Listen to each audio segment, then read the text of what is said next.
কিতাব হলো আল্লাহ রসুলের কিতাব, আল্লাহর কিতাব। আর সর্বোচ্চ হেদায়েত হলো আল্লাহ রসুলের হেদায়েত। এর সাথে এর পরের হাদিসে আখলিস দীনাকা ইয়াকফিকা আমালুল কলিল, তুমি তোমার ঈমানকে খাঁটি করো, নাজাতের জন্য অল্প আমল যথেষ্ট। সূরা মুহাম্মাদের 23 নম্বর আয়াতে আল্লাহ তাআলা বলতেছেন, যে আয়াতটা নিয়ে তেলাওয়াত করলাম, ইয়া আইয়ুহাল্লাযিনা আমানু, হে ঈমানদারগণ, হে মুসলিমগণ, তোমরা আল্লাহর আনুগত্য করো, রাসূলের আনুগত্য করো, তোমাদের আমলগুলো বাতিল করো না। তোমরা আল্লাহর আনুগত্য করো এবং তার রাসূলের আনুগত্য করো, তোমাদের আমল বাতিল করো না। তার মানে কি? আমল এমন আমল আপনি করতেছেন যে আমল রাসূলের তরিকা হয় নাই। এই তরিকার আরেকটা উদাহরণ দেই। মনে করেন যে ওযুতে আপনি পা ধোবেন, হাত ধোবেন, মুখ ধোবেন, মাথা মাসওয়াক করবেন, কুলি করবেন, নাক সব মনে করেন সিরিয়াল মতো করা আছে। এখন আপনি মনে করছেন আমি আগে নিচের দিকটা শুরু করব, আগে পা ধুলেন, তারপরে হাত ধুলেন, তারপরে আপনি কুলি করলেন, তারপরে মাথা মাসওয়াক করলেন। আপনার ওযু হবে? কেন হবে না? আপনি সব কাজ করতে পারছেন, ওযুর যে কাজগুলো ছিল সবই করেন নাই, তাহলে হলো না কেন? কেন হবে না? তাহলে এইটা যদি না যদি হয়, তাহলে আল্লাহ রাসূল যে জিনিসটা দেন নাই সেটা আপনি করে নেকি আশা করেন কি করে? নেকি হয় না গুনাহ হয়?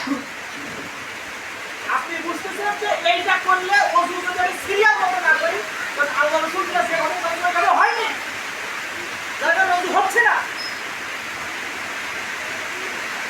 আল্লাহ রাসূল জীবনে কোনোদিন এটা প্রমাণই হয়নি যে তার সাহাবীকে নিয়ে, তার সাথীকে নিয়ে নামাজ শেষে আসসালামু আলাইকুম ওয়া রাহমাতুল্লাহ, আসসালামু আলাইকুম ওয়া রাহমাতুল্লাহ বলে আল্লাহুম্মা আমিন বলে সে মনে করে এটা প্রমাণই হয়নি।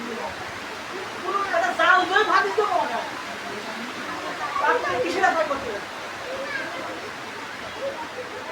এটা কিসের আশায় করতেছেন? নেকির আশায়। তা আল্লাহ রাসূল তো করেন, আপনি বলছেন নেকির আশায়। এটা কি হলো? এটা বলে কি হয়? নেকি হয় না গুনাহ হয়? গুনাহ হয়। যেমন আপনি ঈদের মাঠে আযান দিয়ে গুনাহ কামাই করবেন, কাজ তো ভালো। ঈদের মাঠে আযান দিয়ে যেমন আপনি গুনাহ কামাই করবেন, ঠিক এই জায়গায় এসে সেই গুনাহই কামাই করবেন। হুজুর যত বড়ই হোক, পাগড়ি যত বড়ই হোক, নীতি আপনার এক থাকতে হবে। যদি আপনি যদি বোঝেন যে না আল্লাহ রাসূল যেটা করেছে এটা একটু কম মনে হচ্ছে, তাহলে মনে হয় রিসালাতের দায়িত্ব আপনার বলতেছে আল্লাহ তাআলা। আপনি নবী,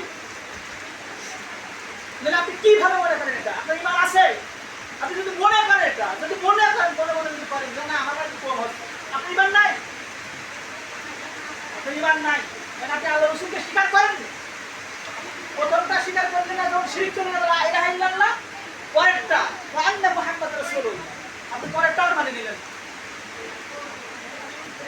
এটাই বিদআত। যেটা আল্লাহ রাসূল করেন নাই সেটা আপনি ইবাদত করছেন, এইটাই বিদআত। আয়েশা রাদিয়াল্লাহু তাআলা আমরা আরেকটা হাদিস